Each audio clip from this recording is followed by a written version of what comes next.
Жан Беленюк, зараз нині народний депутат від «Слуги народу», він якраз перед тим, в перший день, здається, коли став депутатом, він сказав, що буде максимально комунікувати із владою у царині спорту. Ви з ним особисто вже спілкувалися? Чи планується взагалі зустріч, знову ж таки обговорювати, можливо, якісь впровадження у спорті, покращення? Я з Жаном дуже добре знайомий.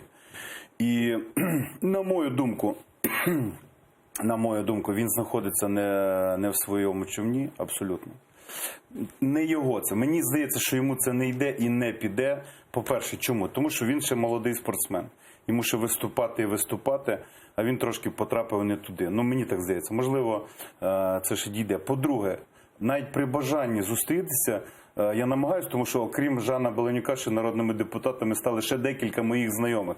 І для того, щоб з ними зустрітися, ну це просто якийсь нереальний момент. І тому у мене, я схиляюсь до такої думки, що теперішній ось цей парламент, оці депутати молоді, вони як граби на галерах, тому що вони такі якісь втомлені навіть візуально, коли я їх бачу. І мені їх дуже шкода. Щодо Жана Беленюка, ну я вже відповів.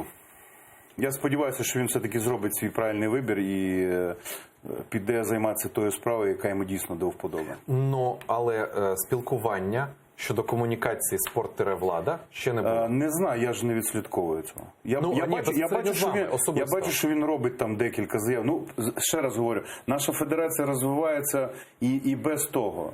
Фактично, ми можемо розвиватися і без Міністерства спорту, що ми, в принципі, і робимо. Тому буде Жан Беленюк комунікувати з громадськістю чи не буде, наша федерація, сподіваюся, буде розвиватися.